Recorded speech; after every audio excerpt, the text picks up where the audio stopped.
seputar takbir. Baik, akan berlalu lagi beberapa sebab yang lain.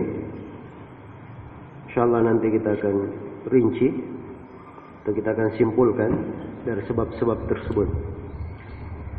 Kemudian di bait syair yang ke-8 kata beliau rahimahullah, fa inna jami'al kauni awjaba fi'lahu masyiatu rabbil khalqi baril khaliqati. Sesungguhnya seluruh alam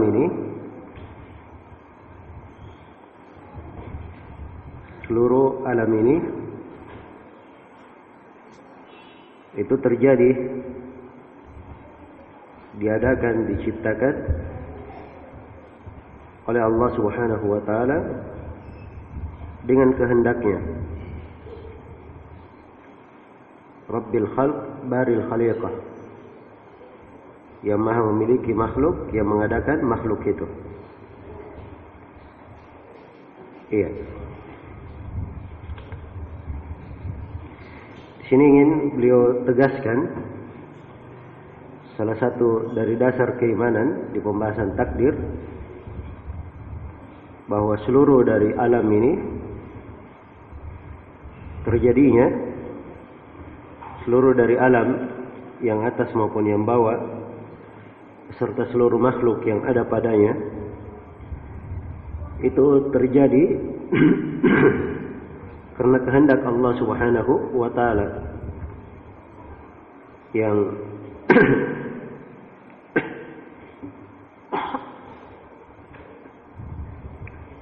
menciptakan makhluk dan mengadakan makhluk itu. Dan ini sudah kita bahas ya, tentang salah satu dari dasar pokok di keimanan kepada takdir adalah seorang mengimani bahwa segala yang ditakdirkan itu terjadi dengan kehendak dan keinginan Allah Subhanahu wa taala. Tidak mungkin ada sesuatu yang terjadi di dalam kekuasaan Allah sedangkan Allah tidak menghendakinya. Ini makna yang ditegaskan oleh Islam rahimahullah di dalam beberapa bait syair setelahnya. Kata beliau, wadatu ilahil haqqi wajibatun bima laha min sifatin wajibatin qadimati. Kata beliau, dan zat ilah yang maha hak, yaitu zat Allah, ilah, sembahan yang maha benar yang disembah oleh makhluk. Wadatu ilahil halq, wadatu ilahil khalqi wajibatun bima laha min sifatin wajibatin qadimati. Jadi zat ilah para makhluk, zat Allah Subhanahu wa taala yang disembah oleh makhluk itu adalah wajib adanya, bima laha min sifatin wajibatin qadimati, dengan apa yang terkandung pada zat Allah Subhanahu wa taala berupa sifat-sifat yang wajib dan sudah dahulu. Iya. Maksudnya di sini beliau terangkan bahwa Allah Subhanahu wa taala Jalla Jalaluh itu wajibul wujud. Keberadaannya adalah wajib adanya. Dan Allah Subhanahu wa taala disifatkan dengan nama-nama, dinamakan dengan nama-nama dan disifatkan dengan sifat-sifat. Dan sifat-sifat Allah adalah sifat yang azaliyah, sifat yang sudah dari dahulu, tidak ada awalnya. Karena Allah Subhanahu wa taala yang maha awal, tidak ada yang sebelumnya, dan maha akhir, tidak ada setelahnya. Iya. Maka tatkala Allah Subhanahu wa taala terus-menerus dinamakan dengan nama-nama dan sifat-sifat, maka pasti dia itu wajib keberadaannya pada zatnya. Wajib ada maksudnya tidak mungkin tidak ada, dia selalu ada. Dan tidak mungkin tidak ada. Dia maha cukup dengan dirinya sendiri, tidak perlu kepada selainnya. Iya.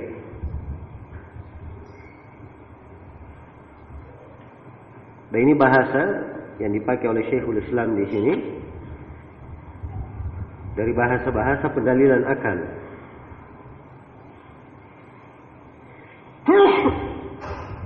Alhamdulillah. Dan itu bahasa-bahasa yang kadang berjalan di lisan sebagian orang-orang filsafat, beliau ambil dari hal yang benarnya. Hal yang benarnya mencocoki pendalilan dari Al-Quran dan Sunnah dan akal. Dan ini dari hal yang tidak ada silam pendapat bahwa Allah Subhanahu wa taala itu maha ada. Dia wajib untuk ada dengan zatnya, dan tidak ada sesuatu apapun yang wajib ada pada zatnya kecuali Allah Subhanahu wa taala. Maka zat Allah Subhanahu wa taala itu dengan nama-nama dan sifat-sifatnya, iya, ini sudah cukup menunjukkan bahwa pengadaan makhluk itu semuanya dengan kehendak Allah Subhanahu wa taala. Karena itu kata beliau dalam kelanjutan bait syair, masyiatuhu ma'a ilmihi thumma qudratin lawazimu dzatihi qadil qadiyati.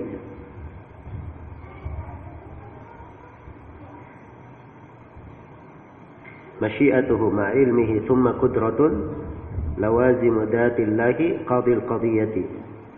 Kehendak Allah bersama dengan ilmunya, kemudian kemampuannya. Ini dari kemestian-kemestian zat Allah. Allah yang maha memutuskan segala persoalan. Iya. Di sini beliau ingin menegaskan bahwa Allah Subhanahu wa taala itu disifatkan dengan masyiah, dari sifatnya menghendaki, memiliki kehendak. Dan dia maha alim, dari asmaul husna al-alim, yang maha memiliki ilmu.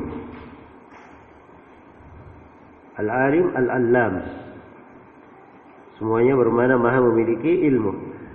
Terkandung di dalamnya sifat ilmu yang luas.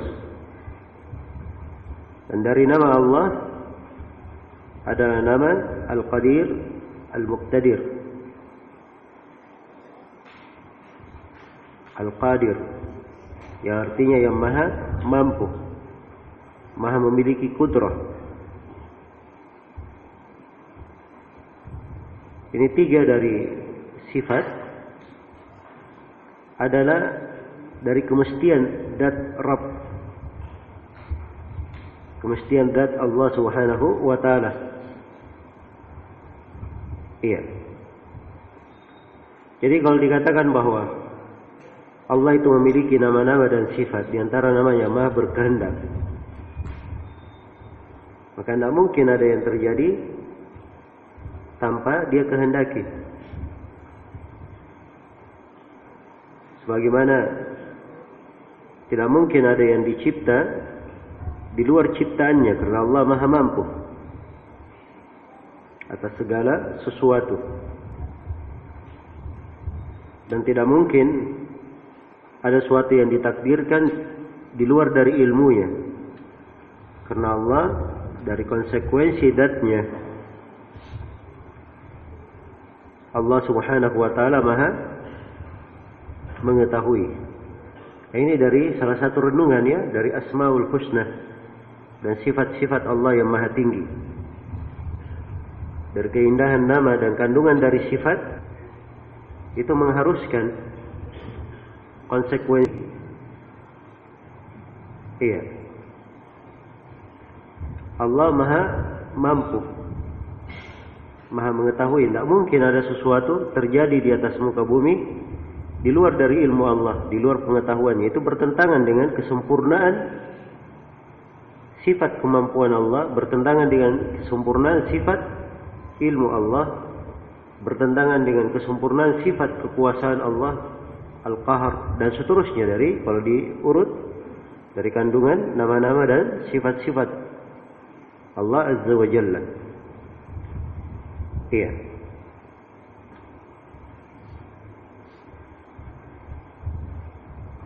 Dan di sini beliau isyaratkan ya bahwa dari keimanan kepada takdir itu, segala yang ditakdirkan itu terjadi dengan kehendak Allah, dan dari keimanan kepada takdir, segala yang ditakdirkan Allah mengetahuinya, tidak mungkin keluar dari ilmunya. Ini dasar yang pertama dan ketiga yang telah kita uraikan dari keimanan kepada takdir. Kemudian kata beliau, wa ibda'uhu ma sya'a min mubda'atihi biha hikmatun fihi wa anwa'u rahmati. Nah, ini juga dari keindahannya pembahasan Syekhul Islam. Kata beliau, dan Allah subhanahu wa ta'ala mengadakan, menciptakan apa yang dia kehendaki dari ciptaan-ciptaan yang tidak ada contoh sebelumnya. Itu kata ibda, artinya dia mengadakan sesuatu tidak ada contoh sebelumnya. Iya. Tidak ada contoh sebelumnya. Jadi Allah subhanahu wa ta'ala mengadakan dari makhluk yang tidak ada contoh sebelumnya sesuai dengan kehendaknya. Sesuai dengan kehendaknya. Biha hikmatun fihi wa anwa'u rahmati.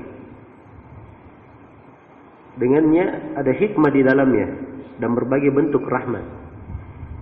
Nah, di sini beliau ingin mentakrir dasar keimanan yang keenam dalam pembahasan takdir, bahwa pada segala yang ditakdirkan oleh Allah subhanahu wa ta'ala, Allah memiliki hikmah di belakangnya. Kita imani keumuman hikmah Allah, bahwa Allah subhanahu wa ta'ala di dalam menakdirkan pasti memiliki hikmah yang agung di dalamnya. Ada hikmah yang agung di belakangnya. Nah, ini yang beliau bahasakan di sini, biha hikmatun fihi. Pada ciptaan-ciptaan ini ada hikmah di dalamnya. Wa anwa'u rahmati, dan berbagai bentuk rahmat. Ya, maksudnya berbagai bentuk rahmat itu dari hikmah Allah. Kadang orang tidak mengetahui hikmah Allah di belakang ciptaannya. Iya. Iblis diciptakan misalnya, banyak yang tidak mengetahui bahwa di belakangnya ada hikmah. Dan mungkin saja di belakang ciptaan adanya iblis ada bentuk dari rahmat di sisi yang lain. Dan kita akan beri contoh nanti ya, bagaimana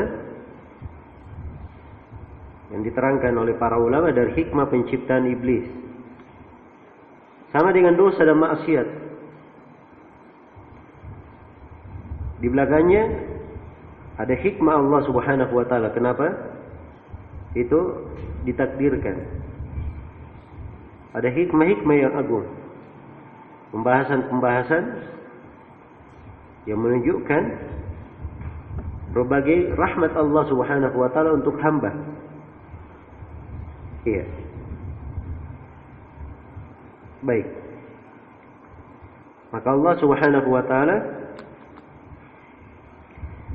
itu melakukan apa yang Dia kehendaki. Mengadakan dan menciptakan apa yang Dia inginkan. Dan semuanya itu dengan hikmah. Iya. Di mana segala sesuatu diletakkan pada tempatnya masing-masing. Maka Allah tidaklah memutuskan kecuali di dalamnya ada kesempurnaan hikmah, rahmat dan keadilan Allah Subhanahu wa taala. Allah berfirman, "Apa hasibtum annama khalaqnakum abatha wa annakum ilaina la turja'un?" Apakah kalian menyangka kami menciptakan kalian sia-sia dan kalian tidak akan kembali kepada kami? Tidak mungkin itu. Ada hikmah di belakang penciptaan. Dan Allah berfirman, "Wa ma khalaqna as-samaa'a wal arda wa ma bainahuma batila." Tidaklah kami menciptakan langit dan bumi dan apa yang antara keduanya batilan, sia-sia. Tidak ada gunanya. Dan banyak lagi ayat-ayat yang menunjukkan bahwa segala yang diadakan oleh Allah itu tidak keluar dari keumuman hikmahnya atau tidak keluar dari kehendaknya, dan apa yang diperintah maupun dilarang itu dicakup oleh hikmah Allah Subhanahu wa taala yang maha luas. Iya. Jadi ini untuk melihat ya, beliau isyaratkan di bait syair yang ke-11 ini pokok keimanan yang keenam di pembahasan takdir. Kita yang mengimani bahwa setiap yang ditakdirkan Allah Subhanahu wa taala memiliki hikmah di belakangnya. Iya. Kemudian kata beliau, "Walasna idza qulna jarat bi masyiatin minal munkiri ayatihil mustaqimati."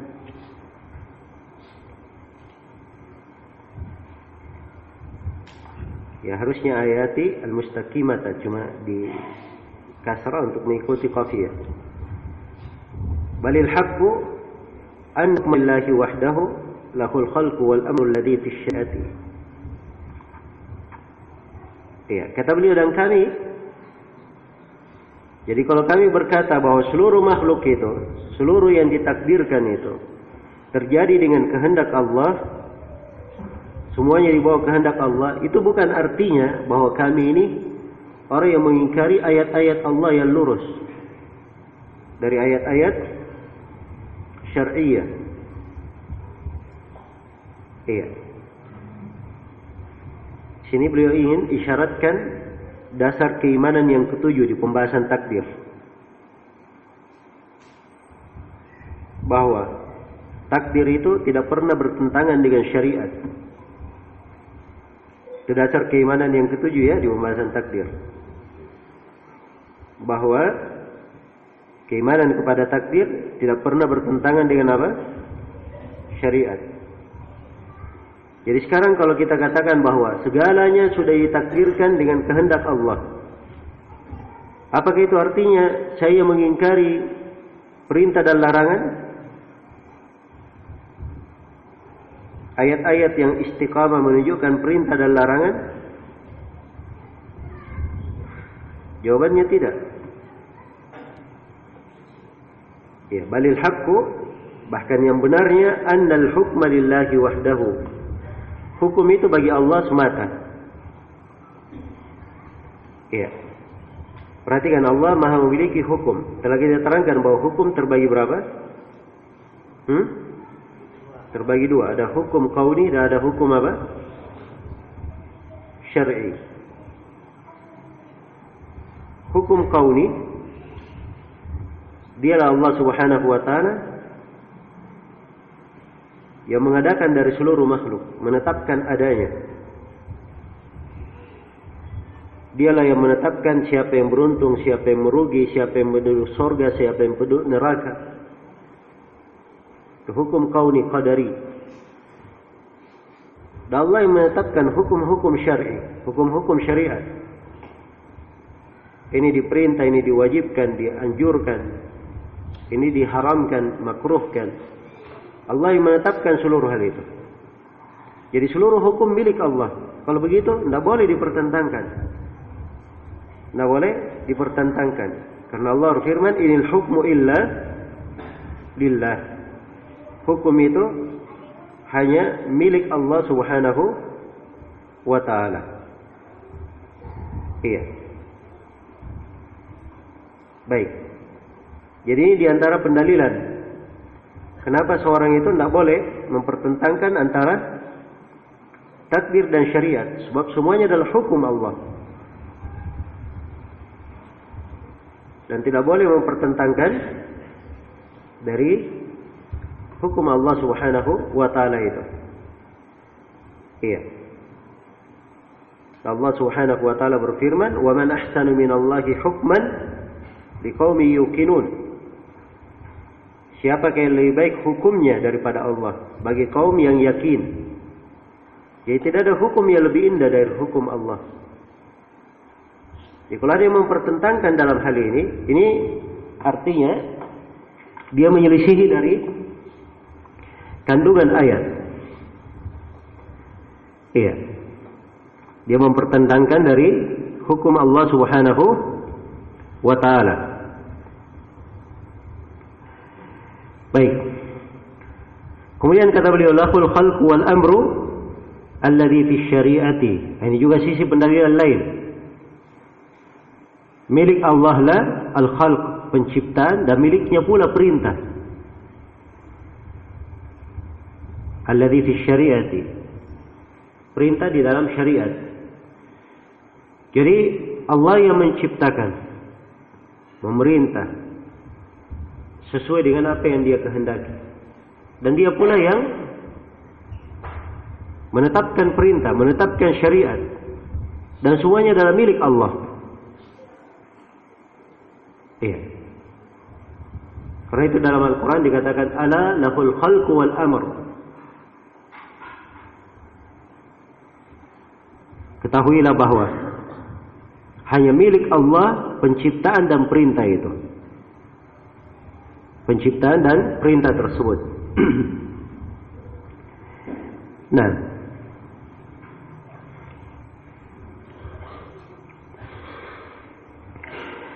baik.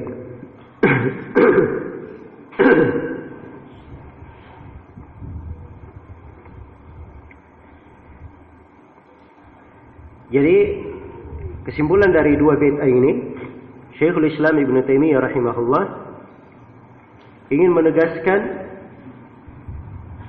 apa yang telah kita singgung di dasar pokok yang ketujuh dari keimanan kepada takdir. Bahwa ada perintah Allah, memerintah makhluk, ada larangan, yaitu syariat. Dan tidak ada hujjah terhadap seorang pun kepada Allah. Dia tunduk di bawah ketentuan takdir. Tidak ada pertentangan antara syariat dan takdir. Ini yang telah kita sebut sebagai maqam al-jama' baina syar'i wal qadar. Mengkompromikan antara syariat dan apa? Syariat dan takdir. Tidak ada pertentangan di dalam hal tersebut. Dan ini dasar pokok ya, akan diuraikan oleh Syekhul Islam. Beliau banyak di bait-bait syairnya di sini, beliau banyak menguraikan masalah masyiah, masalah hikmah, dan masalah tidak bertentangannya antara syariat dan apa? Takdir. Justru tiga dasar pokok yang terakhir ini yang banyak diulangi oleh beliau di pembahasannya. Baik.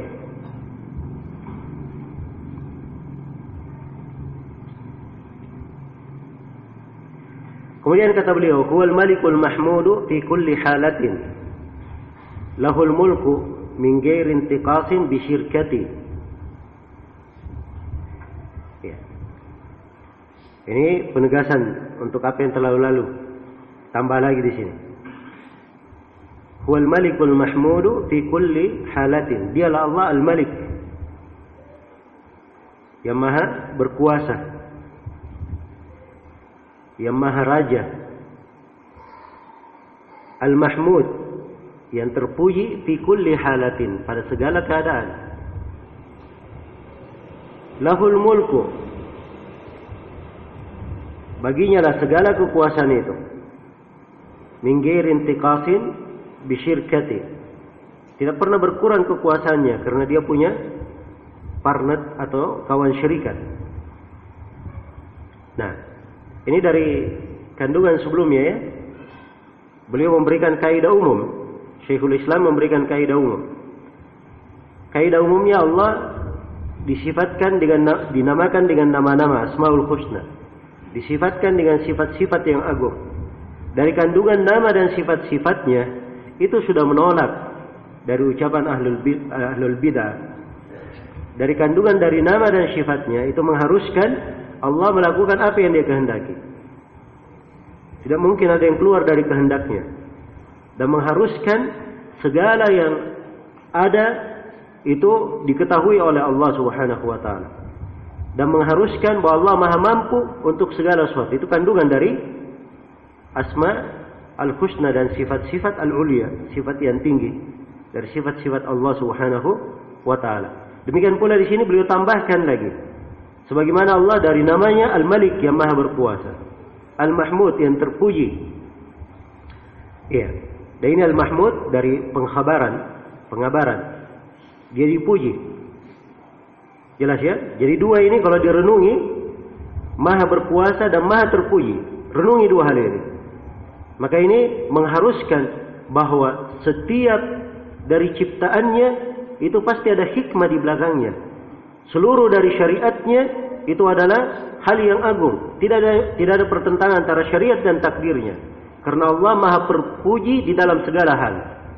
Terpuji pada zatnya, terpuji pada rububiyahnya, terpuji pada uluhiyahnya, terpuji pada nama-nama dan sifatnya, terpuji pada syariat dan agamanya, terpuji pada ketentuan dan takdirnya. Semuanya terpuji. Karena itu dari hal yang keliru kalau dia pertentangkan antara syariat dan apa? Takdir. Sebagaimana kekuasaan Allah itu mencakup segala hal. Mencakup segala hal.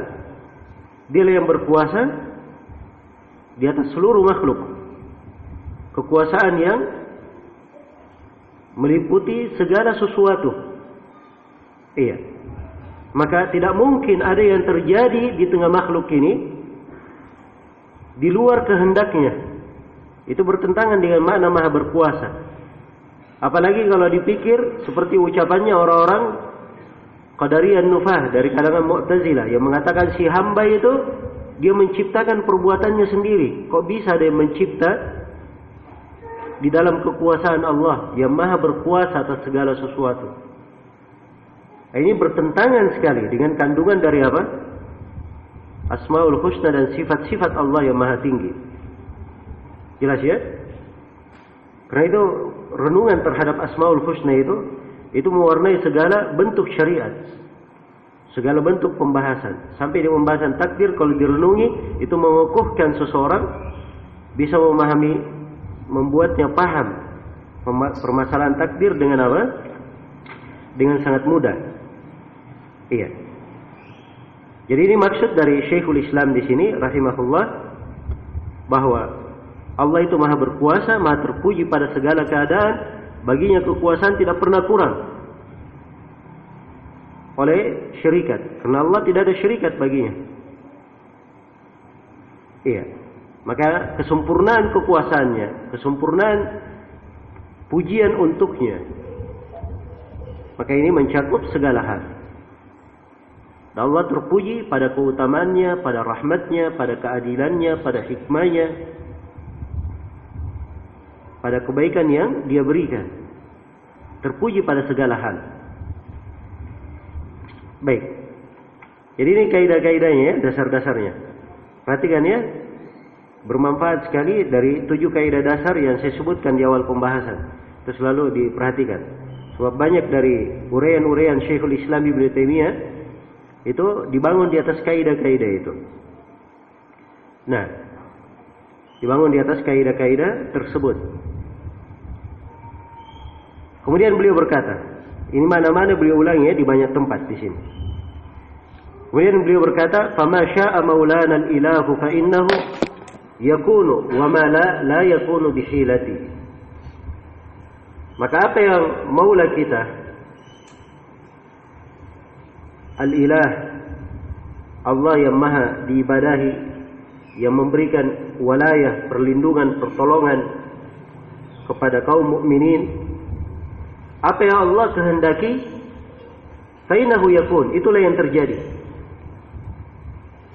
Wa ma la, dan apa yang Allah tidak kehendaki, la yakunu bisilati, tidak akan terjadi sama sekali. Walaupun dia cari makar, cari teknik untuk mengadakannya. Kalau Allah menghendaki tidak terjadi, tidak akan terjadi. Iya, tidak akan terjadi. Jadi kandungan dari bait syair ini bahwa apa yang Allah kehendaki itulah yang terjadi. Dan apa yang Allah tidak kehendaki tidak akan terjadi.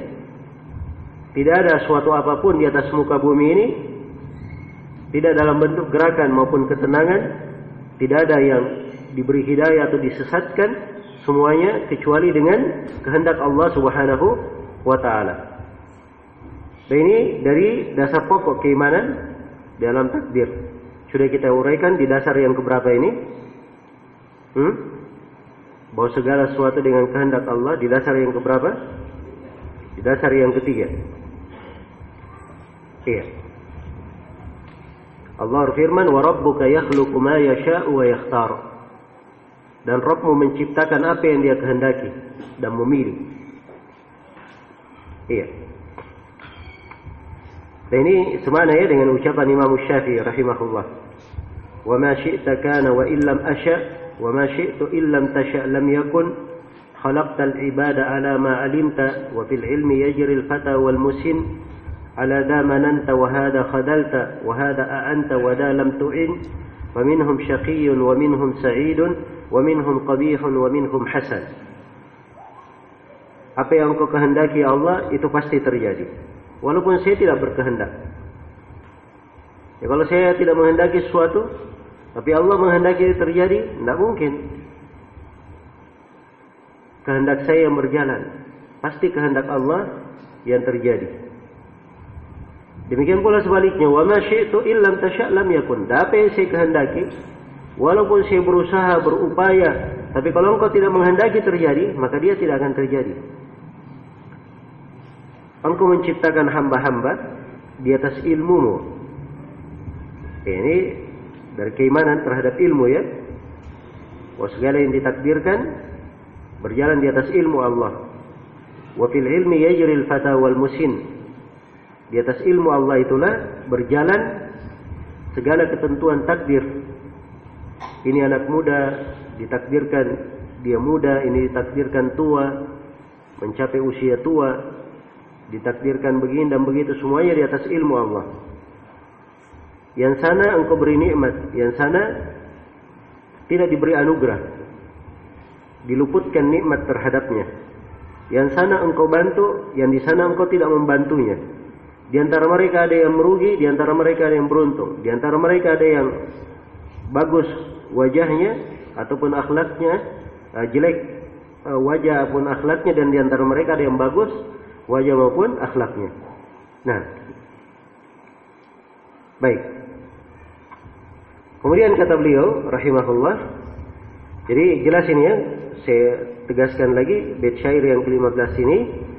Sini Syekhul Islam kembali menegaskan bahwa segala penciptaan itu terjadinya maupun tidak terjadinya itu semuanya dengan kehendak Allah. Kalau Allah menghendaki terjadi, kalau Allah tidak menghendaki tidak akan terjadi.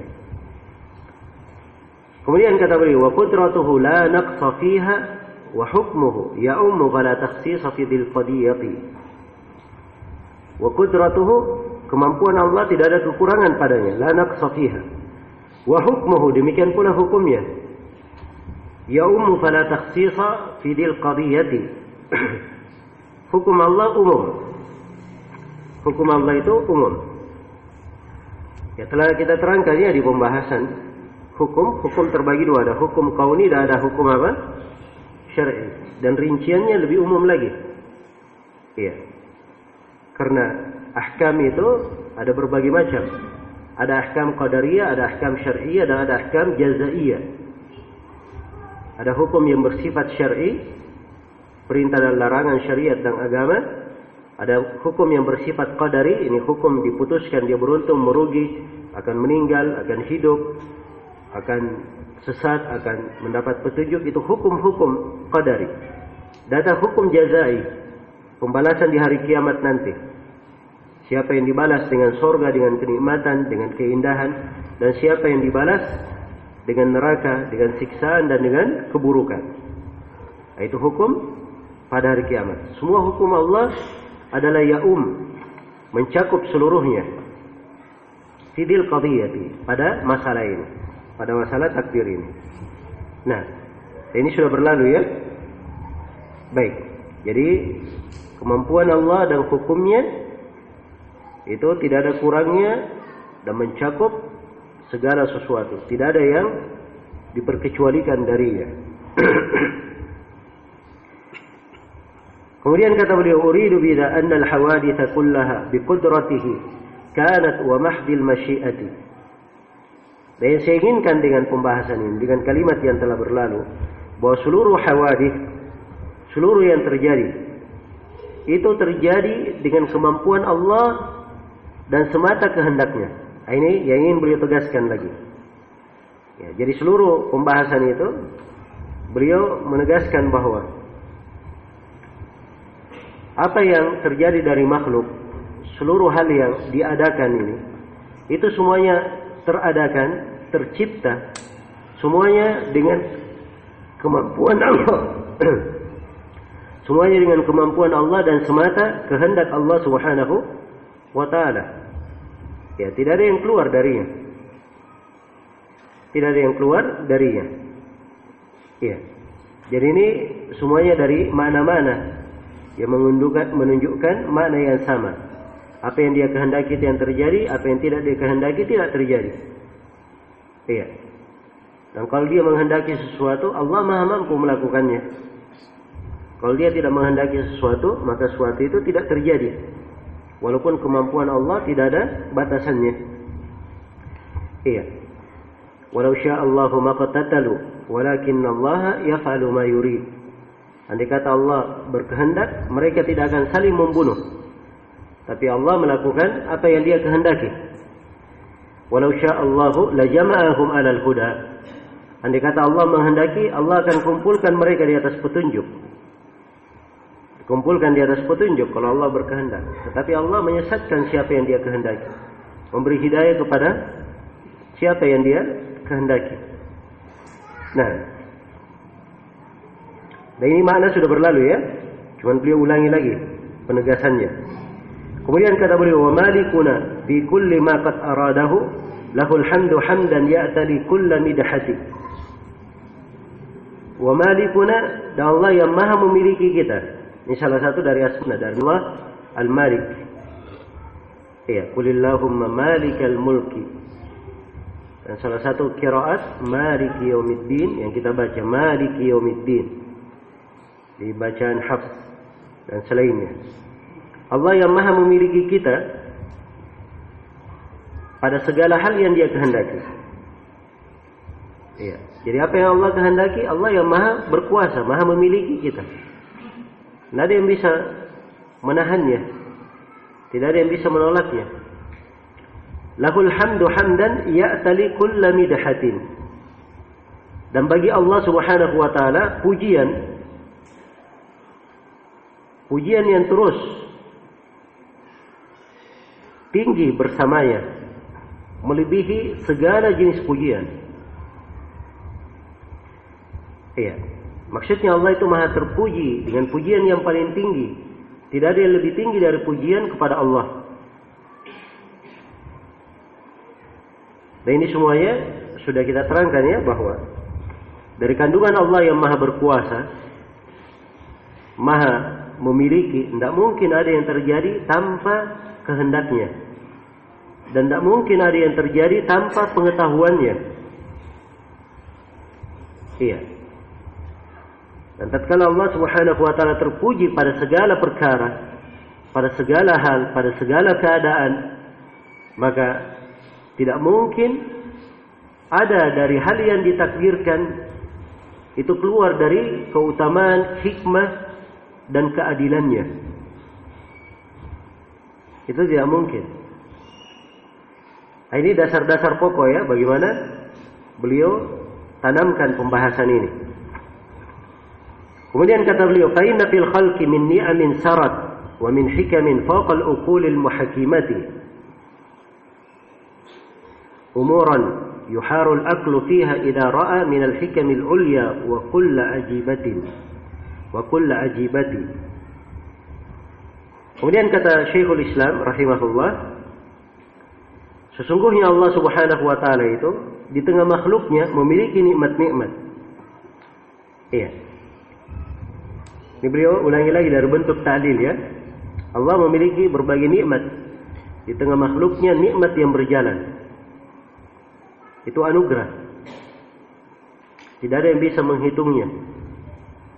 Bahkan kadang seorang hamba berada di atas sebuah nikmat, dia tidak sadar dan dia tidak tahu bahwa dirinya di atas sebuah nikmat. Iya. Nikmat Allah banyak sekali berjalan. Demikian pula wa min hikamin fawqal uqulil hakimati. Dan Allah di tengah makhluk memiliki hikmah-hikmah yang tidak bisa dicerna oleh akal-akal yang bijaksana. Ya. Kadang ada akal ahli hikmah. Bersama dengan itu, dia kadang tidak tahu apa hikmah di belakang sesuatu, tidak bisa dia tangkap. Tapi subhanallah, Allah memiliki hikmah yang maha agung di belakangnya. Umuran yuharul aqlu fiha. Perkara-perkara yang akal itu heran melihatnya. Ini pada hikmah yang dikabarkan ya. Kalau dia lihat dari hikmah yang dikabarkan, akal itu heran dalam melihatnya. Ya. Ta'jub. Idza ra'a min al-hikamil ulya wa kullu ajibatin. Apabila dia melihat dari hikmah yang maha tinggi dan berbagai keajaiban. Berbagai keajaiban. Iya. Di sini beliau ingin memasukkan salah satu pembahasan di pembahasan takdir. Bahwa hikmah Allah Subhanahu wa taala itu atau segala yang ditakdirkan itu pasti Allah memiliki hikmah di belakangnya. Dan dari hikmah-hikmah tersebut ada hikmah yang bisa ditangkap oleh akal dan membuat akal itu takjub, kagum terhadapnya. Dan ada hikmah yang tidak bisa ditangkap oleh akal. Iya.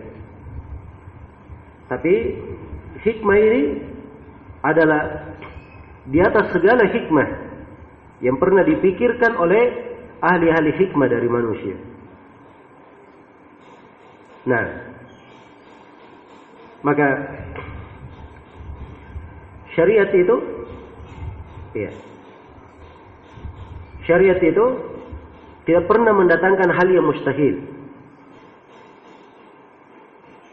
Syariat mendatangkan dari perkara-perkara bisa dipahami, tapi kadang membuat orang itu kagum, takjub, heran. Luar biasa dari kandungannya. Mengherankan. Iya. Hanya saja bukan mustahil. Iya. Maka ini kandungan pokok ya, yang ingin beliau tegaskan di sini. Di dalam bait syair ini. Bahwa seorang hamba wajib meyakini bahwa perbuatan Allah, perintah Allah, takdir Allah dan syariat Allah itu meliputi hikmah-hikmah yang sangat agung dan mendalam yang mencengangkan akal-akal orang yang bisa berpikir. Iya. Di antara hikmah itu ada yang diberitahu, mungkin ditunjukkan kepadanya. Dan ada yang tidak ditunjukkan kepadanya.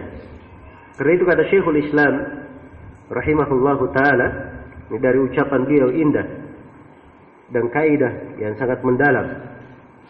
Kata beliau, "Laisa ittila'u katsirin minan nas, bal aktsaruhum ala hikamillahi fi kulli syai'in nafi'an lahum, bal qad yakunu darran." Kata beliau, kebanyakan dari manusia atau yang terbanyak dari manusia ya, Tidak mesti mereka mengetahui hikmah-hikmah Allah pada sesuatu. Tidak mesti pengetahuannya itu bermanfaat bagi mereka. Bahkan kadang berbahaya kalau dia tahu. Karena itu qala ta'ala, Allah Ta'ala berfirman, ya ayyuhalladzina amanu la tas'alu an asya'a in tubda lakum tasu'kum. Wahai orang-orang yang beriman, jangan kalian bertanya tentang sesuatu kalau sesuatu itu tampak bagi kalian, apa hakikatnya, apa hikmahnya, itu akan menjelekkan kalian sendiri. Iya. Jelas ya? Maka di antara hikmah ada yang memang tidak diberitahukan. Dilarang untuk menanyakannya. Sebab kadang kalau dia tahu, jiwanya kadang belum siap untuk melakukannya, belum siap mengerjakannya. Iya. Terkait pada diri dia sendiri akan membahayakannya. Walaupun di belakang hikmah Allah, di belakang ketentuan Allah pasti ada hikmah yang agung, karena semua perbuatan Allah adalah baik. Tidak ada kejelekan di belakangnya. Iya. Maka ini pembahasan yang agung. Kaidah yang sangat besar. Ya, kata Ibnul Qayyim, kalau kita ingin menghitung-hitung dari hikmah Allah di tengah makhluk dan perintah yang bisa kita cerna, orang-orang yang seperti kita, kata Ibnul Qayyim, mencernanya, maka mungkin kita akan mendapatkan lebih dari puluhan ribu di dalam pembahasan syariat, di pembahasan penciptaan, bagaimana hikmah-hikmah Allah. Puluhan ribu kita dapatkan. Itu bersama dengan apa? Pendeknya pemahaman kita dan kurangnya akal dan pengetahuan kita. Tetapi seluruh dari ilmu makhluk itu, ketika disandarkan kepada ilmu Allah, maka ilmu dari makhluk itu akan sirna, membias pergi. Seperti cahaya lentera kalau dihidupkan di tengah terangnya matahari. Ya. Jelas ya? Ini siang hari bolong, coba nyalakan lampu jalan. Tidak ada gunanya lampu jalan itu. Habis dari cahayanya. Jelas ya? Nah, ini penggambaran kata Ibnul Qayyim, pendekatan. Ya. Dan hakikat perkara lebih daripada itu. Maka kalau ada hikmah yang diberitahukan, itu sedikit dari rahmat Allah diberitahukan kepada kita. Kita mengambil manfaat. Kalau tidak diberitahukan, tidak usah bertanya-tanya. Kadang kalau kita bertanya-tanya, kita sendiri yang mendapat apa? Kejelekannya pada sebagian hal. Ya. Karena itu, tidak semua orang cocok menanyakan hikmah. Tidak semua orang cocok menanyakan hikmah. Ini berjalan ya di tengah apa? Kehidupan. Ya. Di tengah pondok pesantren misalnya. Ya. Semuanya urusannya masing-masing. Pengajar urusannya mengajar, murid urusannya belajar. Iya. Mungkin ada hal-hal tertentu di pondok itu seluruhan, tidak mesti si murid tahu, tidak mesti sebagian guru tahu. Jelas ya? Sebagian murid tahu, mungkin ada hal yang berat baginya. Sama di dalam sebuah pasukan perang. Iya. Yang pimpinannya dia mengerti strategi, yang pasukannya dalam melaksanakan. Kalau pasukan diberitahu strategi, maka dia kurang fokus nanti melaksanakan apa? Tugasnya. Dan itu berjalan di dalam kehidupan. Dan segala sesuatu itu perlu diketahui. Ya. Ada dari hikmah-hikmah, dari rahasia-rahasia tertentu. Ya. Itu cocok diketahui pada keadaan tertentu. Tapi harus diketahui bahwa seluruh dari takdir Allah, ada hikmah Allah di belakangnya. Dan seluruh perbuatan Allah menakdirkan semuanya adalah apa? Semuanya adalah baik. Tidak ada kejelekan di dalamnya. Baik. Kemudian kata beliau rahimahullah, "Fanu'minu anna Allah azza bi qudratin wa khalqin wa ibramin li hukmi al-masyi'ati. Fanuthbitu hadha kullahu li ilahina wa nuthbitu ma fi dhaka min kulli hikmati wa hadha maqamun talama ajaza al-ula nafauhu wa karru raji'ina bi hirati. Kata beliau, maka kami beriman bahwa Allah azza bi qudratin. Allah itu maha aziz, maha agung dengan kemampuannya, penciptaannya, wa khalqin, penciptaan, wa ibram, dan penyempurnaannya. Di ibram itu artinya dipastikan terjadi, sudah selesai, beres, tidak bisa berubah lagi. Itu mubram. Ya, kalau dikatakan akadnya sudah mubram, itu akadnya sudah beres, selesai, sudah putus semuanya. Iya. Di hukmil masyiati. Itu semuanya terjadi dengan hukum kehendak Allah Subhanahu wa ta'ala. Ya. Maka kita imani ini. Segala yang ditakdirkan itu dengan kehendak Allah Subhanahu wa ta'ala. Allah Maha Agung pada kemampuannya, penciptaannya, dan apa yang telah Dia putuskan. Wa nuthbitu hadza kullahu li ilahina. Dan kita tetapkan seluruh hal ini untuk ilah kita. Dialah Allah yang mengadakannya, menakdirkannya, menghendakinya, menciptakannya, Maha mampu atas segala sesuatu. Wa nuthbitu ma fi dzaka min kulli hikmati. Dan kita tetapkan segala hikmah di dalam hal tersebut. Iya, segala hikmah dalam hal tersebut. Kemudian beliau berkata, wa hadha maqamun talama ajazal ula. Wa hadha maqamun talama ajazal ula. Dan ini maqam pembahasan ini, kedudukan pembahasan ini, ya, sudah lama sekali. Orang-orang itu, maksudnya orang-orang yang menyimpang, orang-orang Qadariyah yang menyimpang itu, mereka ajaz, mereka tidak mampu, ya, memahaminya dengan benar. Nafauhu, akhirnya mereka menafikan. Wa karru raji'ina bishiratin, maka mereka pun mundur ke belakang, kembali membawa kesengsaraan dan kembali membawa kebingungan. Iya, kembali membawa kebingungan. Jadi ini pokoknya. Padahal dasarnya mudah sekali, sebagaimana yang telah kita sebutkan. Iya. Dasar yang ketiga, diimani bahwa segala yang ditakdirkan Allah menghendakinya. Dasar yang kelima, Allah punya kehendak. Hamba punya kehendak. Hamba punya pilihan dalam perbuatannya, tapi kehendak hamba dan pilihannya itu tidak keluar dari kehendak Allah Subhanahu wa ta'ala. Dasar yang keenam, kita imani keumuman hikmah Allah, bahwa pada segala yang ditakdirkan Allah memiliki hikmah. Dasar yang ketujuh, diimani bahwa syariat dan takdir itu tidak bertentangan. Semuanya dari hukum Allah. Iya. Dan Allah Maha Indah hukumnya. Semuanya dari Allah Subhanahu wa ta'ala, dan lahul khalq wal amr, miliknya lah penciptaan dan perintah. Tidak ada pertentangan antara hal ini. Jadi kalau dipahami 4 kaidah ini dari 7 kaidah yang kita sebutkan, dan ini yang diulang-ulangi oleh Syekhul Islam, ya, untuk melihat pembahasannya mengulangi ini dan itu. Ya, ini semuanya bentuk-bentuk penegasan.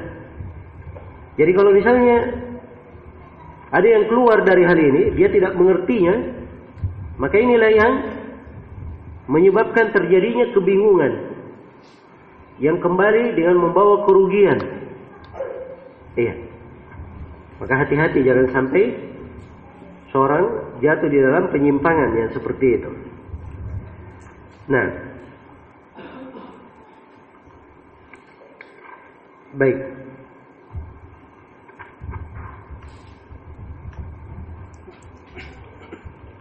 Sini ada ucapan yang indah dibawakan oleh syarah dari ucapan Ibnul Qayyim rahimahullah. Kata beliau, "Kaifa yatawahhamu dhu fitratin sahihah khilaf dzalik?" Bagaimana seorang yang memiliki fitrah yang benar menyangka selain daripada itu. Wa hadzal wujud syahidun bi hikmati. Dan ini alam yang ada alam semesta yang ada adalah saksi terhadap hikmah Allah. Wa inayatuhu bi khalqihi atamma inayah. Dan perhatian Allah terhadap makhluknya, yang perhatian yang sempurna. Wa ma fi makhluqatihi minal hikami wal masalih. Dan apa yang ada di tengah makhluknya dari berbagai hikmah dan maslahat, wal manafi wal ghayat al matlubah, berbagai manfaat dan tujuan-tujuan yang sangat dicari. Wal awaqib al hanidati a'zam min an yuhita bihi wasfun aw yahsuruhu aklun. Dan akibat-akibat yang indah, ya, hikmah, kemanfaatan, tujuan, akibat yang indah yang lebih besar lagi tidak bisa dicakup oleh sifat dan tidak mungkin dibatasi oleh akal. Jadi kalau ingin dipikirkan seluruh hal itu luas sekali pembahasannya. Subhanallah. Kemudian beliau kembali menegaskan makam ini. Ya, makam keimanan terhadap makhluk, keimanan terhadap ciptaan Allah, syariatnya, kesempurnaan hikmah, kesempurnaan masyiahnya. Beliau tegaskan lagi. Kata beliau, wa tahqiqu ma fihi bi tabyini ghawrihi wa tahrirul haqqi fi dil haqiqati huwa al-matlab al-aqsa li wurrad bahrihi wa la asir fi nadmi hadhihi al-qasidati. Ya. Kata beliau, dan ini makam ini pembahasan tentang wajibnya mengimani bahwa segala takdir itu Allah yang menciptakan, mengadakannya. Segalanya terjadi dengan kehendak Allah. Apa yang ditakdirkan itu dengan hikmah Allah Subhanahu wa ta'ala. Tidak ada pertentangan antara syariat dan takdir. Ini dari maqam yang agung, pembahasan yang besar, mentahqiq, membahas secara muhaqqaq, secara pasti dengan dalil dan hujjah, menerangkan sudut-sudutnya dan menguraikan kebenaran di dalamnya dalam mengungkap hakikatnya. Ini adalah sebuah tujuan yang sangat penting bagi orang yang ingin masuk di dalam lautan pembahasan ini. Perhatikan ya, beliau sebutkan ini lautan pembahasan. Iya. Kalau mau dicermati dan direnungi. Namun dasarnya seperti yang telah kita terangkan. Dan beliau sebutkan di sini bahwa ini lautan pembahasan. Dan kalau ingin diuraikan, wada asirun fi nadmi hadhil qasidati. Itu sulit diterangkan secara meluas di dalam nadam, dalam lantunan syair-syair ini, qasidah ini. Nah, di sini beliau sebut manzumah beliau ini dengan nama qasidah. Iya. Bihajatihi tabyina ilmin muhaqqaqin li awsafi maulana al-ilahil karimati. Ya, kenapa orang yang ingin menyelam di dalam lautan pembahasan ini mencari hakikatnya? Karena dia perlu penjelasan ilmu muhaqqaq. Ini yang dicari ya, orang kalau belajar ilmu itu adalah ilmu apa? Yang muhaqqaq, yang pasti. Karena itu kata Syekhul Islam Ibnu Taimiyah dalam sebagian pembahasannya, iya.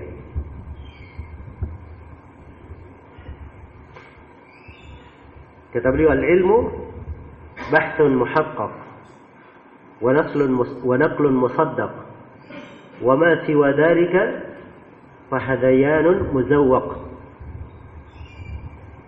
Kata beliau, ilmu itu adalah pembahasan yang penuh dengan tahqiq, penuh dengan ketelitian, data dan argumen, itu ilmu.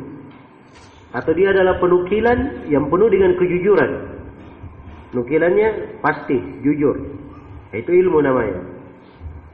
Selain daripada itu namanya igauan orang-orang yang mengigau. Tidak jelas. Baik.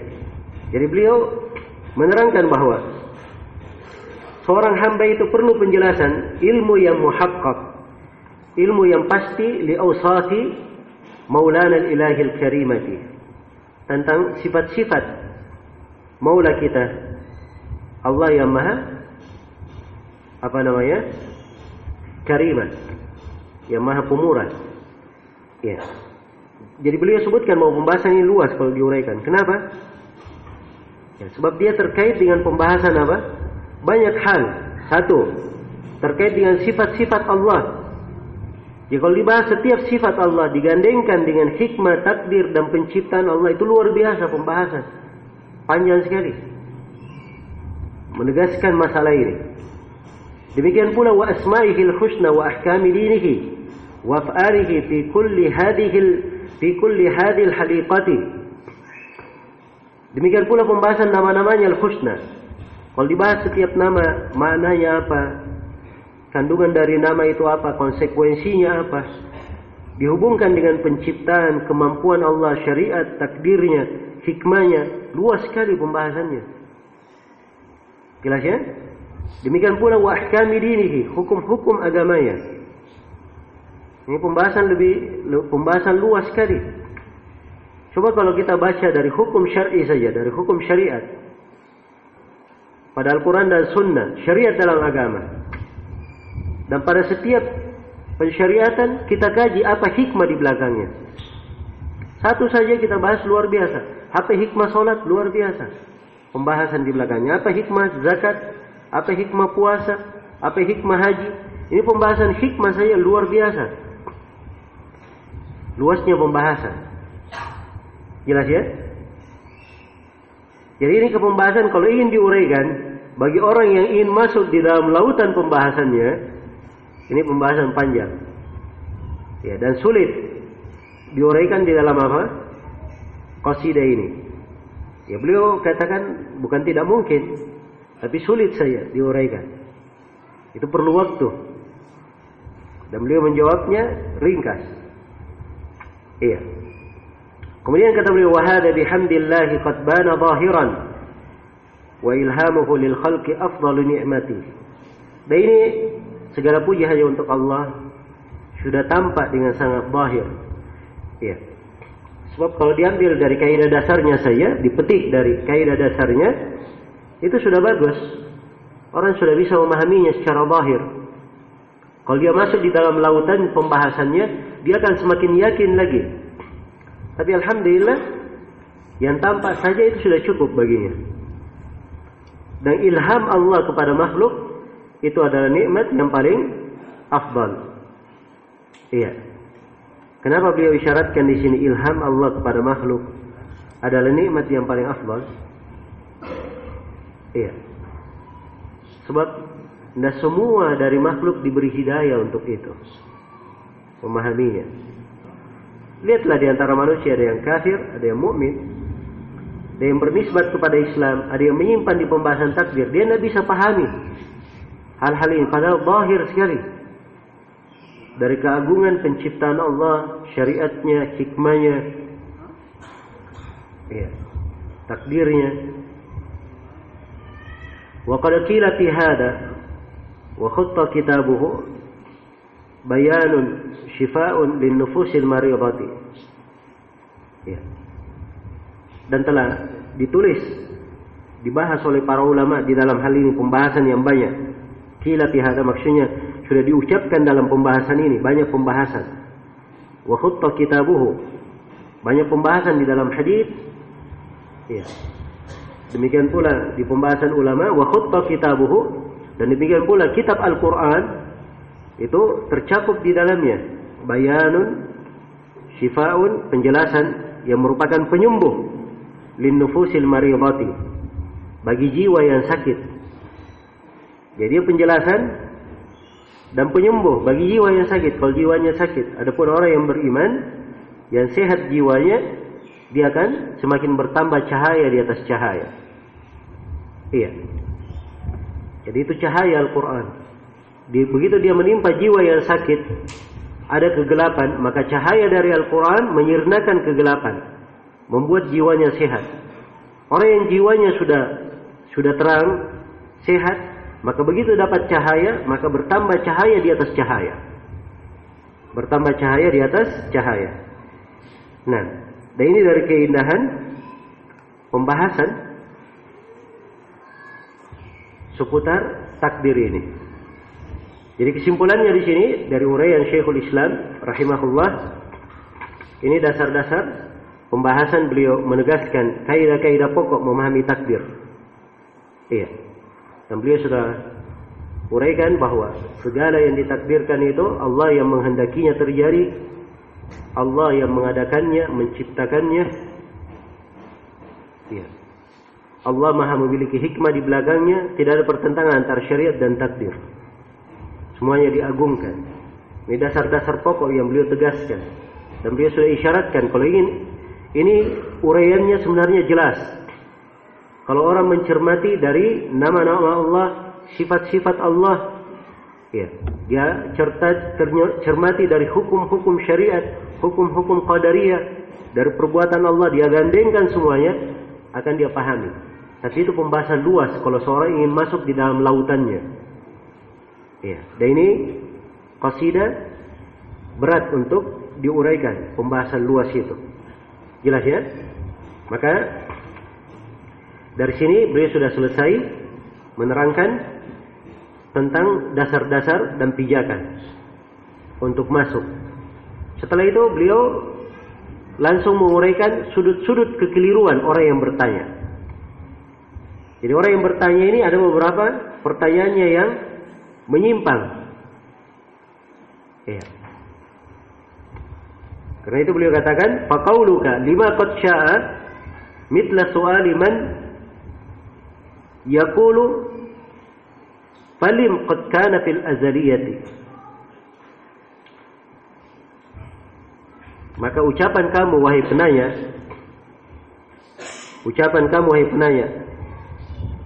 lim qad syaa. Kenapa Allah menghendaki? Ya, asalnya 5 ya, cuman di sini baca lim karena ikuti qafiyah ya. Ya kalau dia bertanya, ya, misalnya kamu bertanya, kenapa Allah menghendaki kekafirannya orang kafir? Kenapa Allah menghendaki orang yang bermaksiat melakukan maksiat? Itu pertanyaan-pertanyaan yang sudah berlalu ya. Atau pertanyaan yang semisal dengan itu sama saja. Kalau dia bertanya seperti itu, artinya sama saja kalau dia bertanya, ya, kenapa Allah Subhanahu wa taala itu, ya, menakdirkan begini dan begini dahulu di azaliyah. Kenapa Allah menakdirkan begini dan begini dulu dari semenjak dahulu di penulisan takdir?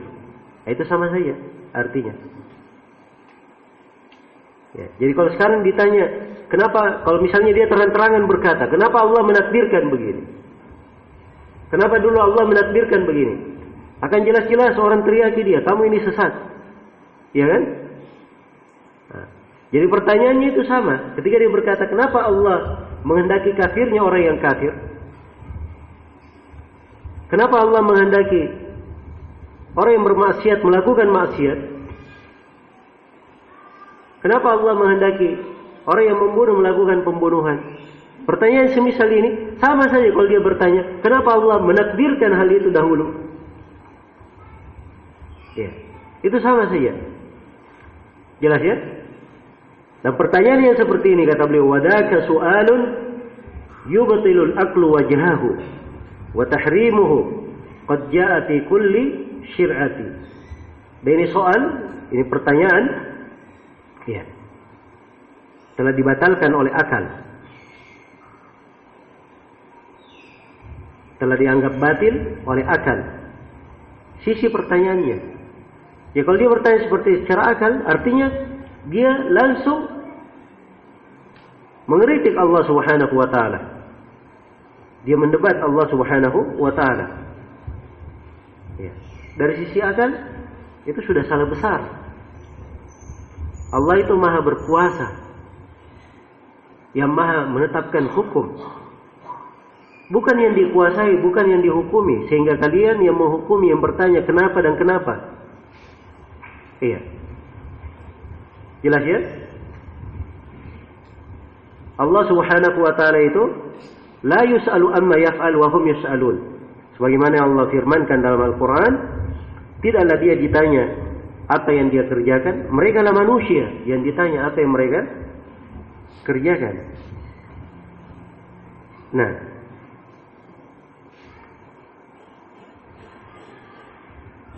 baik. Jadi kalau berbicara tentang pertanyaan ini sangat jelas sekali dari sisi akal itu adalah pertanyaan yang batil. Pertanyaan yang sangat batil. Dibatilkan oleh akal. Ya.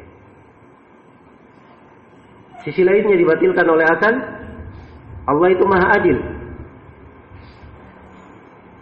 Jadi kalau dia tanya, kalau dia maha adil, tidak perlu ditanya lagi.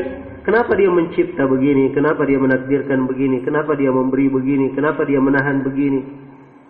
Ya. Itu pertanyaan dibatalkan oleh akal sudah.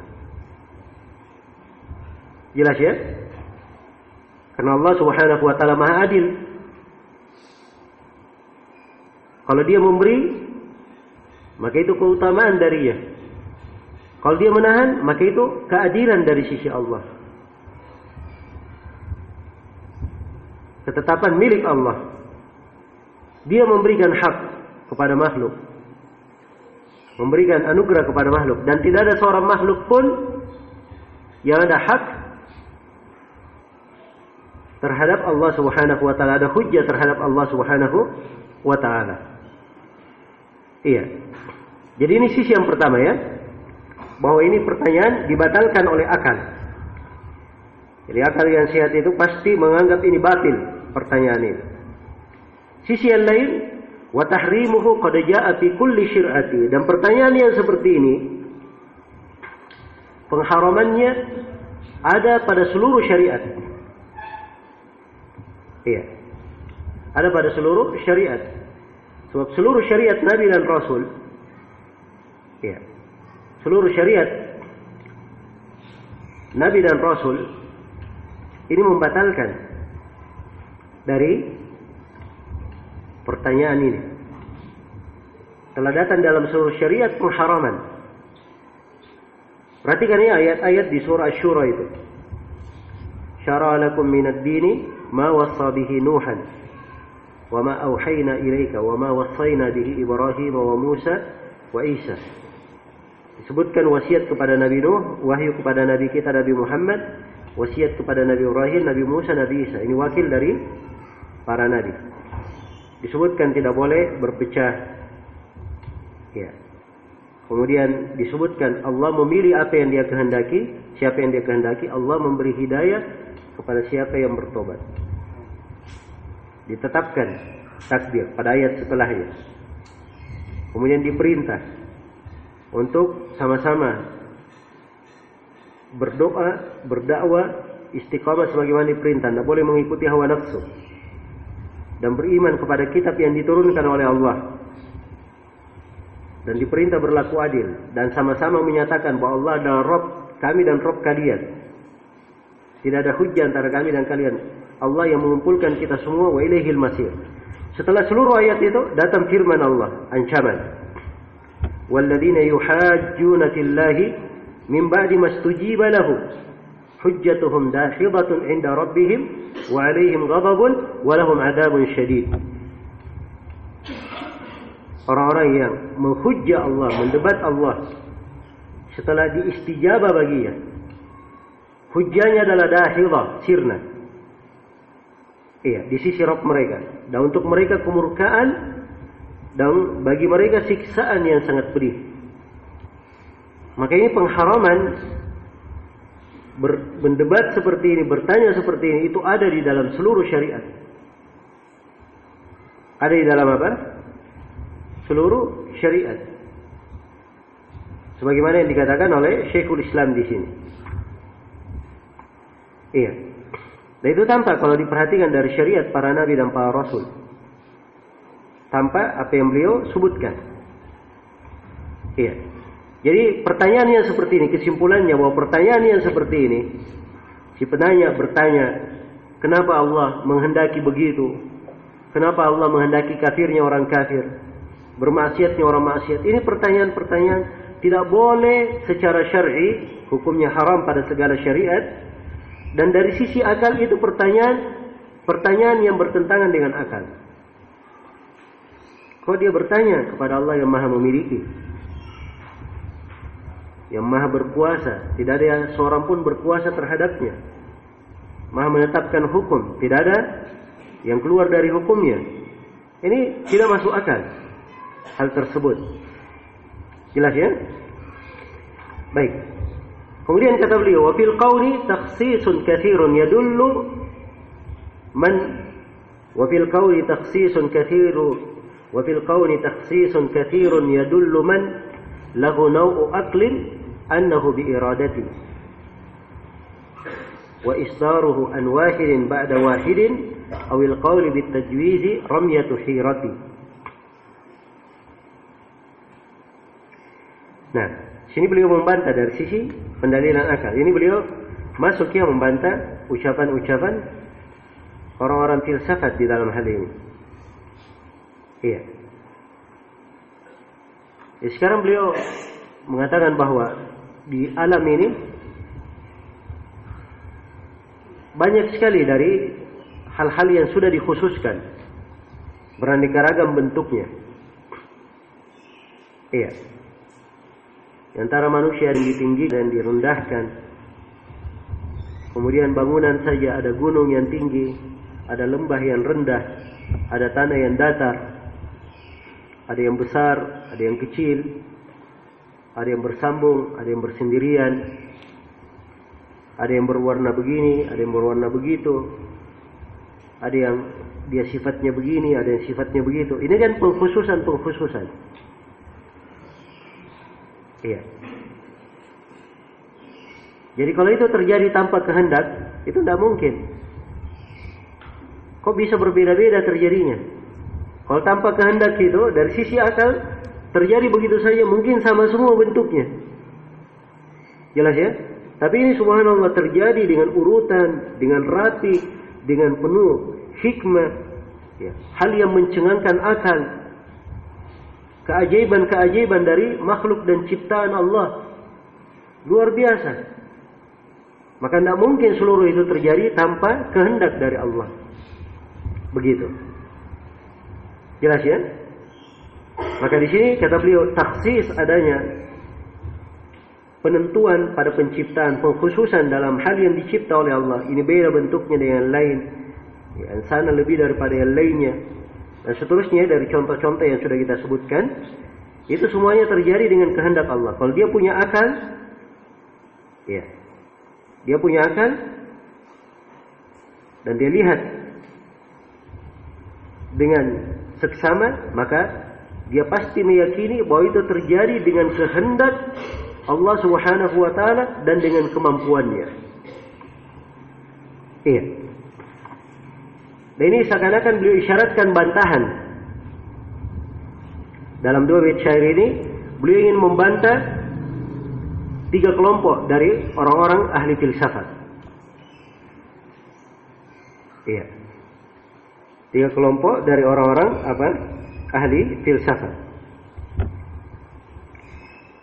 Sebab orang-orang filsafat, iya, di dalam hal ini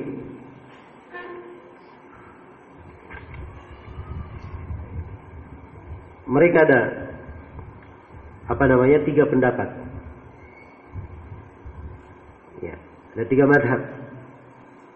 Madhab yang pertama yang mengatakan bahwa yang menciptakan alam ini itu melakukannya berdasarkan tabiat saja dan berdasarkan sesuatu yang mesti saja. Dan ini dari kebatilan yang batil. Sudah dibantah oleh Syekhul Islam. Dan ini dia katakan bahwa alam terjadi begitu saja, terjadi secara alami dengan tabiatnya. Makanya hati-hati ya. Pembahasan-pembahasan filsafat itu naudzubillah bisa membawa seorang kepada kekufuran, mengingkari yang mencipta. Iya. Itu kalau dibaca di buku-buku pelajaran kan disebut itu. Alam itu terjadi dengan proses kan. Tadinya bagaimana, nanti kemudian menjadi apa? Menjadilah alam tersebut. Ya, sama Adam. Ya, dari kera kemudian berubah menjadi apa? Menjadi manusia. Nah, ini teori orang-orang yang apa? Orang-orang ahli filsafat. Sebab mereka itu tidak mengatakan bahwa alam ini terjadi dengan kemampuan Allah dan kehendak Allah. Mereka tidak berkata seperti itu. Mereka berkata terjadi dengan sendirinya. Terjadi secara alami. Iya. Terjadi dengan apa? Keharusan tidak bisa ditolak sudah. Jadi tidak terjadi dengan kemampuan dan kehendak Allah. Dan ini dari kekufuran yang nyata. Dasarnya karena dia mengingkari kudratullah, kemampuan Allah, mengingkari bahwa segala yang terjadi dengan kehendak Allah, dan mengingkari bahwa segala yang terjadi itu adalah ciptaan Allah. Itu dasar kekufurannya. Jelas ya? Dalam pembahasan ini. Jadi ini mewarnai banyak pemikiran manusia, naudzubillah. Kalau terjadi gempa itu, terjadi tsunami apa segala macam, sebagian mereka berkata ini karena ada pergeseran lempengan-lempengan bumi. Ya. Maka terjadilah gesekan, terjadilah apa? Hal tersebut. Ya. Jadi semata mengatakan bahwa gempa, tsunami semata karena proses alami terjadinya, yaitu ucapannya orang-orang filsafat. Adapun umat Islam tidak seperti itu. Itu terjadi dengan ketentuan dan kehendak Allah terjadinya. Betul, dari proses alami dia sebagai sebab. Tapi yang menentukan terjadinya itu terjadi dengan kehendak dan apa? Keinginan Allah. Itu akidah yang benar seperti itu. Iya, akidah yang benar. Karena banyak hal yang terjadi, ya. Banyak hal yang terjadi, musibah yang ditimpakan kepada manusia itu di luar dari akal, tidak bisa dicerna oleh akal manusia. Coba lihat kaum Nabi Nuh dibinasakan. Dari mana datangnya air itu? Ya. Bagaimana dia buat proses ilmiah? Coba dia pikirkan. Dari mana datangnya air? Bisa menutupi seluruh dari bumi, menenggelamkan seluruh isi bumi, dan tidak ada yang tersisa kecuali yang di atas perahu. Nah, maka sebagian dari pembahasan-pembahasan akal yang dipakai oleh manusia itu harus diketahui bahwa itu dari kekurangan mereka di dalam berpikir. Dan itu umumnya yang terjadi di kalangan orang-orang yang kafir. Umumnya dia merasa sama pikirannya dengan orang-orang yang tidak percaya adanya Tuhan. Orang-orang di Jepang itu ketika terjadi tsunami, ya berbagai proyeknya hancur, ya. Mereka heran, kok bisa proyek saya hancur? Padahal dari sisi kalkulasi sudah dikalkulasi, walaupun kena tsunami bagaimana tidak bisa goyang. Ya. Bagaimana bisa sampai mereka? Orang-orang yang kufur kepada Allah tidak percaya adanya yang mencipta. Nah, jelas ya? Maka seorang hamba dia tahu bahwa alam ini apa yang terjadi semuanya itu terjadi dengan kehendak dan iradah. Nah, mazhab yang kedua dari mazhab orang-orang filsafat, wa isdaruhu an wahidin ba'da wahidin. Ya. Jadi mereka mengatakan bahwa wajibul wujud itu cuma satu. Yang wajib ada cuma satu. Iya. Dan yang keluar dari satu ini hanya satu juga. Yang keluar dari satu ini hanya satu juga. Iya. Jadi yang keluar dari satu itu hanyalah satu. Jadi kalau keluar darinya lebih dari satu, ya kalau dikatakan keluar darinya ada yang berbeda dengan satu itu, ya, maka itu artinya akan menyebabkan terjadinya keanekaragaman, berbilangnya yang keluar. Dan ini mustahil yang satu itu menjadi banyak, kata mereka. Iya. Dan ini dari pembahasan akliyah, yang kalau dibahas dari sisi akal, mereka juga ribet di dalam hal ini. Iya. Akalnya yang tidak benar. Kemudian madhab mereka yang ketiga, awil qaul bit tajwizi, atau dia berkata bit tajwiz, boleh semuanya. Iya. Nah, jadi kalau mereka katakan kita ini disiksa oleh Allah karena Allah menciptakan pada kita hal itu, maka itu boleh. Iya. Maka itu boleh, kata mereka. Kita disiksa itu karena itu boleh. Jadi mereka berkata at-tajwiz, pembolehan. Seakan-akan itu bukan ketetapan Allah, bukan kehendak Allah. Sama dengan yang kedua juga seperti itu. Keluar dari satu, hanya lahir satu. Hanya disebut konsekuensi keluarnya. Seakan-akan terjadi begitu saja, bukan dari apa? Ketetapan Allah, bukan dari takdir. Dan ini semuanya, kata Ibnu Taimiyah, ramyatu hira, adalah bentuk dari kebingungan. Mereka bingung. Iya. Dan ini dari kesan Syekhul Islam rahimahullahu taala dalam merinci kekeliruan. Ya, di dalam merinci pendapat-pendapat yang keliru di dalam madhab ahlul batil. Jadi orang-orang filsafat aja beliau uraikan kekeliruan pemahaman mereka. Kemudian kata beliau, wala raiba fi ta'liqi kulli musabbabin bima qablahu min illatin mujibiyati. Nah, ini bantahan ya untuk tiga madhab filsafat itu tadi.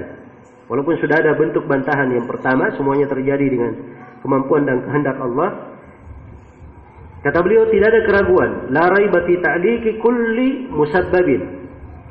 Tidak ada keraguan tentang hubungan setiap sebab yang terjadi bima qablahu, dengan sebab yang memunculkannya, min illatin mujibiyatin, adanya alasan yang mengharuskan, hubungan yang mengharuskan, itu tidak diragukan. Jadi penetapan adanya sebab, hubungan antara sebab dan akibat. Jadi ada sebab, ada akibat, ada yang dimunculkan oleh sebab, itulah akibat namanya. Iya. Sebab akibat ini itu tidak diragukan, punya hubungan di dalam syariat. Ya, jelas ya? Punya hubungan di dalam syariat. Ya. Tidak diragukan. Tapi harus diketahui bahwa seluruh balisya'nu, kata beliau, balisya'nu fil asbabi asbabun ma tara wa isdaruha an hukmi mahdil masyiati. Bahkan yang menjadi pokok di dalam sebab itu, ya, harus diketahui sebab apa yang terlihat, dan sebab-sebab itu keluar semuanya berdasarkan hukum dari kehendak Allah. Betul, sebab itu ada hubungan sebab akibat, betul. Iya, jelas ya. Jadi seperti tadi saya beri contoh tsunami itu, pergeseran lempengan-lempengan bumi misalnya. Kalau memang dari sisi penelitian itu ada seperti itu, hubungan sebab akibat, kita katakan betul itu hubungan sebab akibat. Tapi itu terjadi karena apa? Karena dianya sendiri atau karena kehendak Allah dan takdir Allah? Tidak ada yang keluar dari kehendak Allah. Pasti terjadi dengan apa? Kehendak Allah. Nah, begitu mana bantahan Syekhul Islam di sini. Jadi sebab itu ada dua macam ya, ada sebab qadariyah dan ada sebab syar'iyah. Ada sebab qadariyah. Dalam penakdiran memang seperti itu. terjadinya. Sebab qadariyah. Iya. Sekarang saya ambil palu. Saya ambil paku. Saya simpan di atas pakunya, saya simpan di atas meja. Saya pukul palunya di atas paku. Pakunya menembus apa? Meja. Ya. Sekarang paku sudah masuk menembus meja. Apa sebabnya? Masuk sendiri? Tidak, ini ada hubungan sebab akibat. Palunya dipukul. Dan ini sebab apa? Qadariyah. Iya. Rumah dibakar pakai api, terbakar, hangus rumahnya. Itu sebabnya jelas, dibakar pakai apa? Pakai api, kan begitu. Hubungan sebab akibat itu jelas, ada, ditetapkan. Ada yang tampak, zahir pada setiap orang, dan kadang ada yang tidak zahir. Ya seperti sekarang ini misalnya ya. Orang naik mobil misalnya, ya, cuma pakai remote saja terbuka apa namanya? Pintunya, kuncinya. Ya. Ini di kalangan orang-orang di kota biasa, tahu mereka. Tapi orang-orang yang tinggal di gunung sana, kalau diperlihatkan, oh dibilang, "Oi, sihir ini." Kok bisa seperti itu? Apalagi kalau dia datang kepada yang lebih canggih lagi. Pakai setelan suara. Ya, pintu, ya, gerbang hanya pakai setelan suara saja. Begitu dengar suara pemiliknya, buka sendiri. Ya. Bisa-bisa orang-orang di Dayak itu kalau turun, ya, pemiliknya berkata buka, langsung terbuka. Wah, sakti orang ini. Ya. Ini karena dia tidak tahu ada hubungan sebab akibat, tapi tidak apa? Tidak nampak hubungan sebab akibatnya. Ya. Program sudah diprogram. Itu kan hubungan sebab akibat tapi tidak nampak. Nah, ini masuk di dalam pembahasan apa? Qadariyah. Ya. Itu ditetapkan dalam syariat ada dan tidak diingkari. Ada sebab syariah. Sebab secara syar'i. Seorang berobat, dia sakit diperintah berobat secara syar'i. Berobat sembuh. Seorang sakit diruqyah pakai Al-Quran. Sebab syar'i. Dia sembuh. Itu sebab syar'i. Ditetapkan oleh syariat. Tidak ada masalah. Jelas ya? Dan itu ada di dalam agama kita. Hubungan sebab akibat. Tapi bersandar ya, semata bersandar semata pada sebab ya, dia nafikan Allah Subhanahu wa taala itu kekafiran. Dan semata dia bersandar kepada takdir, tidak mengambil sebab, itu adalah hal yang bertentangan dengan akal. Ya. Orang yang benarnya dia mengambil sebab dan beriman kepada apa?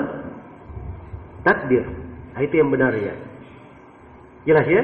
Maka di sini sebagai bantahan, alam ini terjadi, kalaupun ada proses, ada ini, maka kalau hubungan sebab akibat mungkin itu ada, tapi harus diketahui semuanya pasti terjadi dengan kehendak Allah. Tidak ada yang keluar dari apa? Kehendak Allah Subhanahu wa taala. Baik. Jadi dari sini beliau ingin menegaskan ya, bahwa keimanan kepada takdir itu, mengimani takdir, bahwa dia meyakini juga bahwa segala sesuatu itu terjadi ada sebab-sebabnya. Ada sebab syar'i dan ada sebab apa? Qadari. Tapi seluruh hal itu tidak keluar dari apa? Kehendak Allah, tidak keluar dari penciptanya, tidak keluar dari hikmahnya. Tidak keluar dari hikmah Allah Subhanahu wa taala. Iya. Dan ini jelas sekali ya. Jelas sekali. Pada banyak perkara. Iya. Karena itu Rasulullah sallallahu alaihi wasallam ketika ditanya oleh para sahabat, "Ya Rasulullah." Jadi setelah Nabi terangkan semuanya dengan takdir, maka para sahabat bertanya, "Ya Rasulullah, afala nattakilu?" Tidakkah kita tawakal saja terhadap ketentuan takdir, meninggalkan amalan? Kata Nabi, "I'malu fa kullun muyassarun lima khuliqa lah." Beramallah kalian, ambil sebab. Beramal kalian pada segala, karena setiap dari kalian dimudahkan menuju apa yang diciptakan. Amma man kana min ahli as-sa'adah fa sayuyassaru li amali ahli as-sa'adah, wa amma man kana min ahli asy-syaqawah fa sayuyassaru li amali ahli asy-syaqawah. Adapun siapa yang dari orang yang beruntung akan dimudahkan kepada amalan golongan orang-orang yang beruntung.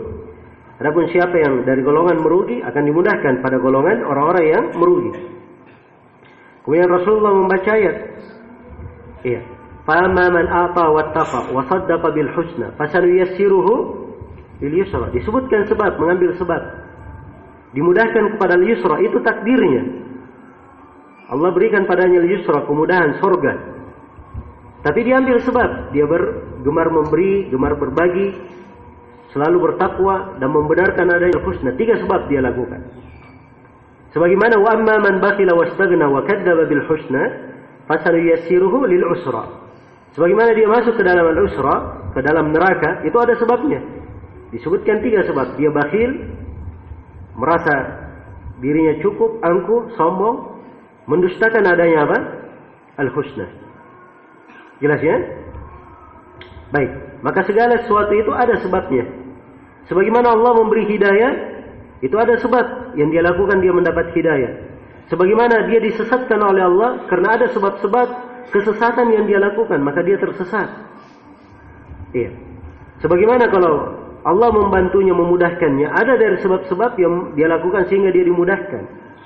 Hatinya mendapat hidayah, ya, dihidupkan oleh Allah karena ada dari sebab-sebab yang menghidupkan dan memberi hidayah kepada hati yang dia lakukan. Ya. Jelas ya? Demikianlah segala sesuatu itu ada sebab-sebabnya. Itu ditetapkan. Tapi ingat bahwa seseorang itu dia tidak bersandar kepada sebab. Iya. Tidak hanya bersandar kepada apa? Kepada sebab, tapi dia juga bertawakal kepada Allah. Dia tahu Rabb-nya, ada yang menakdirkan semuanya dengan kehendak Allah Subhanahu wa taala. Dan kalau dia sudah menjalani sebab, lalu terjadi apa yang terjadi, maka dia beriman sepenuhnya. Itu dari takdir dan ketentuan Allah Subhanahu wa taala. Baik. Dan ini banyak sekali ya kalau diuraikan tentang dalil-dalil akan hal ini, banyak sekali. Bagaimana dari sebab-sebab yang dilakukan yang memberikan hubungan akibat pada akibatnya. Ada hubungan antara sebab dan akibat tersebut. Ya, tapi sekali lagi pokok yang ingin ditekankan di sini oleh penulis ya, bahwa hubungan sebab akibat itu, alasan terjadinya sesuatu itu adalah hal yang kita tidak berselisih di dalamnya. Kita semuanya mengakuinya. Tapi menjadi permasalahan bahwa segala sesuatu yang terjadi sebab dan akibat tersebut itu tidak mungkin keluar dari kehendak Allah Subhanahu wa taala, ciptaan dan apa? Hikmahnya. Itu saja pokoknya. Baik, selesai sudah. Di sini beliau bahas satu syubhatnya. Bait syair berikutnya beliau bahas syubhat yang lainnya. Dan kita akan baca insyaallah taala di pertemuan di sesi berikutnya. Baik. Sampai sini dulu. Subhanakallahumma wa bihamdik asyhadu an la ilaha illa anta astaghfiruka wa atubu ilaik. Walhamdulillahirabbil alamin.